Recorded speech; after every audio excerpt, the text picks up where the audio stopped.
One day, my husband disappeared without a trace. It was only several days later that I found out he had run off with my sister. 12 years have passed since then. After a long silence, my husband contacted me with an audacious demand. "I'm coming home with my new wife. You are in the way. Leave my parents' house." Apparently, he doesn't want to see me, who is still living with his parents. 12 years after eloping, with the dust settled, he probably plans to bring my sister home as his new wife. But they still don't know. They don't know how much the feeling of the entire family, including me, have changed in these 12 years. My name is Sophia. I'm 27 years old. I majored in design in college, and after graduation, I joined a web production company. While leading an ordinary working life, I met my husband, John, when I was 25. He worked in sales at the company, and due to the nature of his job, he was very friendly. Attracted by his approachable demeanor, we dated for a year and got married last year. Upon registering our marriage, we started living with his parents, and I quit the web production company to work as a freelance web designer. I chose to work from home, supporting my husband's life while doing house chores. At first, there were hardly any jobs and the income was unstable. However, lately, I have been receiving projects from various places and earning a sufficient income. I work at my own pace and prioritize my family first. In the morning and evening, I eat with my husband and in-laws, and before going to bed, I enjoy some quality time with my husband. I was very satisfied with my current life. However, at some point, my once kind husband began to change little by little. The trigger was 2 months ago, when my income surpassed my previous salary. I was so happy to reach my target that I was restless all day. I couldn't wait to tell my husband. I was sure he would be happy too. That's what I believed. I rushed to the entrance as soon as my husband came home and told him the good news with a beaming face. "John, guess what? My income last month exceeded my old company's salary." "Really? That can be true. Your company paid pretty well, right?" "Yes, but surpassing that was always my goal, and my wish finally came true." "Oh, is that so?" Is that all?" "What? Would you prefer if I said, 'Well, congratulations'?" My husband was unusually sullen and sarcastic. I couldn't understand why he was so upset, so I asked him directly. "Hey, John, are you angry? I thought you'd be happy for me." "Huh? Why would I be happy? It's not like my salary has increased." "Well, that's true, but isn't a wife's joy also a husband's joy?" "What's that supposed to mean? I'm not one of those cheerful guys. Don't lump me in with them." "John?" From that day on, his attitude became more and more indifferent day by day. Our everyday conversation diminished, and it was always from me who greeted good morning and good night.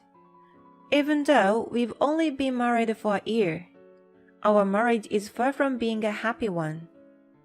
His parents, who we live with, began to notice our relationship, but out of consideration, they said nothing. Even after 2 months, my relationship with my husband remains unchanged. Although we eat our meals at the same time, there's hardly any conversation. He changes the TV channel I'm watching without a word, and eats the food I bought without permission.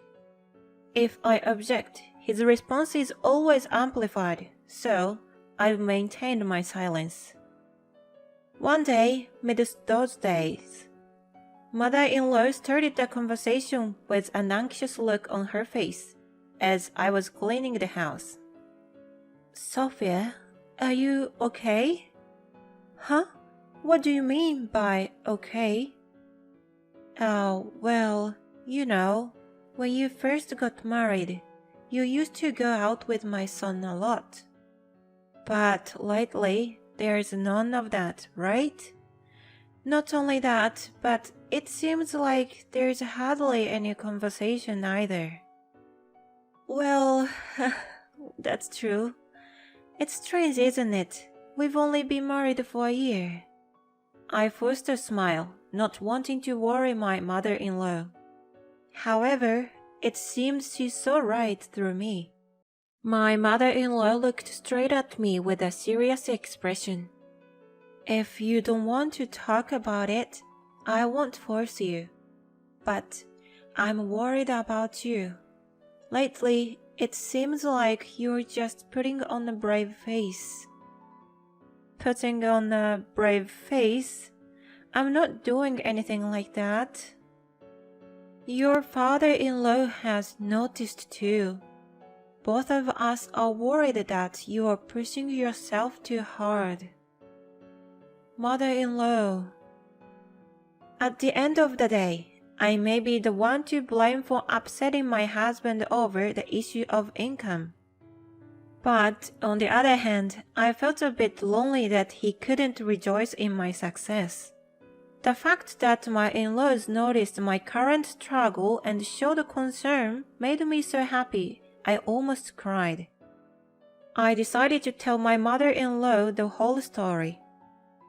After hearing everything, my mother-in-law opened her mouth apologetically while rubbing my back. I didn't know such a thing happened. I'm sorry. He's not good as a man if he can't honestly praise someone he loves for hard work. It's my fault, I assumed, without asking, that John would be happy about my success. It's nothing for you to worry about, Sophia. But if we interfere, things might get more complicated. Complicated? I didn't mean to.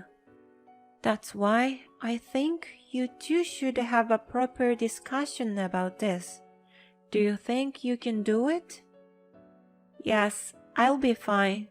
Thank you for listening, mother-in-law. My mother-in-law gave me a warm smile and said it's okay, as she stroked my head.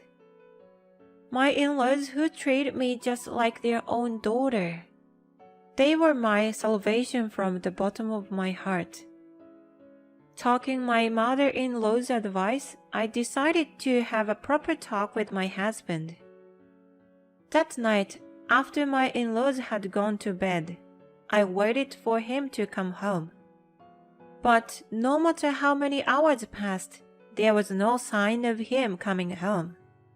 Normally, he would be home by 10 p.m. at the latest, but it was already past 11 p.m. this day. Why is he so late? There is no reply to my message either. Could something have happened? Worried, I called him several times, but there was no response, only the sound of the phone ringing. Worrying and waiting for 1 hour, it was past midnight when he finally came home. Welcome home. Despite my greeting, my husband only heaved a big sigh and had a displeased look on his face. What? Why are you still up at this hour? Why, I was thinking of having a proper talk with you, John. Talk? About what? Ever since I brought up the topic of my salary, we've been like this, haven't we? I didn't think much of it then, but I might have hurt your pride, John. At that moment, a chill ran down my spine. That's because my husband was glaring at me with a cold expression. I was so terrified that I couldn't find my voice. As if scorning my fear, he calmly threw out his word. "There is nothing I want to discuss with you now. Waiting up for me to come home, it's just creepy." Creepy? I just want to build a better relationship with you, John, as a couple. That's what's tiring. I'm seriously thinking I might have chosen the wrong person to marry. Don't say that. Enough already. I'm tired from working overtime. Don't talk to me so casually when all you do is laze around at home. He brushed past me and headed upstairs to his room. Somehow I couldn't move from the spot until the sound of him going up the stairs faded away. Why would he say such a thing? All I want is a normal married life. Even though my mother-in-law encouraged me to do it, nothing is resolved. Seeing his attitude, I don't have the courage to propose another talk to my husband. I felt as if everything about me was being denied, and it hurt. Even after 2 months, there was no conversation with my husband, and the days just passed uneventfully. Then, one day, my husband disappeared. Looking around his room, I suddenly felt something was off. Huh? Was John's room always this clean? My husband is not exactly known for his tidiness, but his room was unusually neat. There were hardly any clothes in the closet, and his suitcase was missing. That's when I finally realized he had left the house. I hurried to try to contact my in-laws, but I couldn't reach them. Maybe they were turning off their phone incidentally. Just as I was panicking, not knowing what to do, I got a call from my younger sister, Isabella. "Ah, big sis, it's been a while." "Isabella? Sorry, I can't talk right now." "Your husband, he is not there, is he?" "What? How? Why would you know that?" Forebodings are things that come true. Eventually, she told me an unbelievable fact. "Why? Because I'm with your husband right now." "What? What are you talking about?" "At first, it really was a coincidence. I randomly met your husband at the bar. We had a drink together. And I heard that things were not going well between you two." "Isabella, don't tell me." "I'm dating your husband. We are going far away to get married, so don't get in our way." "Going far away? Stop joking around. Bring John back right now." "Sorry, but I can't. Actually, I've been interested in your husband for a while now. He's tall and handsome, so sorry. I'm taking your husband." She hung up the phone abruptly. No matter how many times I called back, my sister wouldn't answer. Instead, she sent me a bunch of photos. There were about a few dozen pictures. Some of them were next to each other and others on dates. Either way, it was not something I could bear to look at. A few days later, I received the divorce paper from my husband. When I called his company, they told me he had already resigned. At this point, it's not a problem I can solve by myself. I decided to talk to my parents and in-laws about the situation and ask for their advice. It seems that John and Isabella have eloped. He quit his job without telling me. He apparently wants to divorce me. Once I finished telling the story, everyone present was lost for words. In the midst of this, my father-in-law was the one who finally spoke. "Sophia, I'm deeply sorry about my foolish son. I don't expect you to forgive him, and you don't have to. Father-in-law, I don't know how to say this, but I can't forgive Isabella either. To me, you are like a daughter, Sophia. I can't forgive them for hurting my precious daughter. At those words from my father-in-law, both my mother-in-law and my own parents nodded in agreement. It was exactly at that moment all of us changed our opinion of them by 100 degrees. Apparently, my in-laws had been considering moving due to the aging of their house. We don't want to have anything to do with him anymore. With this incident, they decided to move and kept it secret to their son. On the other hand, my parents decided to cut ties with my sister. Even if she were to come back, they would treat her as a stranger and never allow her in the house again. Someone without morals who would steal her sister's husband is no longer our daughter. That was the opinion of both my father and mother. I decided to take this opportunity to move back to my parents' house. I decided to demand alimony from my husband and sister on condition of submitting the divorce paper. Then, I'll pay that much if I can get the divorce. Along with his response, several million in alimony was swiftly transferred into my account. With that exchange, I completely cut off my ties with my husband Isabella. It's been 12 years since the divorce, and a lot has happened since then. My in-laws bought an apartment, demolished their house, and sold the land. As a web designer, I've gained a lot of recognition, and my annual income is incomparable to what it used to be. Thanks to that, I've been able to go on regular trips with my parents and live a fulfilling life. One day, while I was busy with work, my smartphone rang. Thinking it was a work-related call, I answered without checking the screen. But that phone call brought back unpleasant memories. It's been a while, Sophia. How have you been? John? I'm glad you still remember your ex-husband's voice. His tone was as condescending as ever. What do you want? It's been 12 years since we divorced, and you're contacting me now? When I told him off, he let out an unpleasant chuckle. Well, you see, you're in the way, so could you leave the house within 10 minutes? Huh? What are you talking about? We're strapped for cash, so we're on our way over there. I'm bringing my wife home, so you need to leave my parents' house.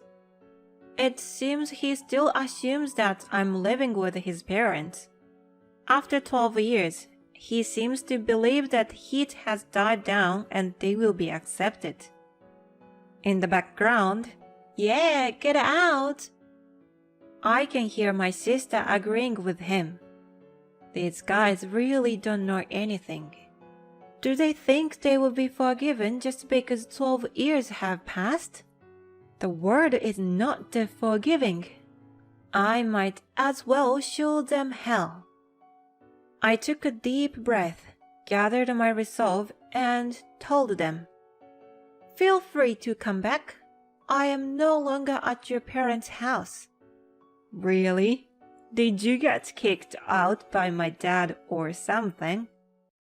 Are you an idiot? Your parents' house no longer exists in this world. Huh? What are you? John's voice is shaky and sounds anxious. It seems like they have just arrived at where his parents' house used to be. And John says, What the hell is this? He cried out in anguish. To him, I continued mercilessly. Right after you two eloped, we decided to cut ties with you. Your parents moved away a long time ago, and my parents disowned the women there with you. In other words, there is no place for you two to return to. That's a joke, right? That can be. Believe it or not, it's up to you. Of course, neither your parents nor my parents consider you family anymore. There is no worth being family with scam who trample over people's feelings. That's terrible. We're family, aren't we? Who trampled over the feeling of that family? Don't ever contact me again. I'm not going to let you interfere in my life anymore. I hung up the phone as I finished speaking and blocked their contact. This time, I've finally severed the last ties. After that, they couldn't find their in-laws and they visited my parents' house while I was out. But my parents had already disowned my sister. To my sobbing sister, "Who are you?" They repeatedly kept asking her this and drove her away from the gate. Then the two of them knelt down in front of the entrance. "Please, Dad, Mom, forgive us. We have nowhere else to go." Upon hearing my sister's plea, John also joined in. "I beg you to. Our family home is gone. We have nowhere to go back to." "Quiet. You are no longer family or anything else." "That's right, Dad. Scatter salt at the entrance." "No, wait!" "Please, father-in-law, mother-in-law. I have no reason to be called father-in-law by the likes of you. Get out." Because they were so persistent, my father scattered salt and my mother reported them for their nuisance behavior. Since then, they haven't seen them. The two of them seems to be jobless and homeless, and they were begging their friends to lend them money. However, their rumors have already spread, and there was not a single person who would lend them money. In any case, it's almost impossible for them to survive in their hometown. They have no choice but to struggle from scratch in an unfamiliar land. However, they brought it on themselves. Since they've sown their seeds, I'd like them to suffer as much as possible. Needless to say, neither my parents nor I will ever meet them again. Ideally, I hope they live with regret for the sins they have committed.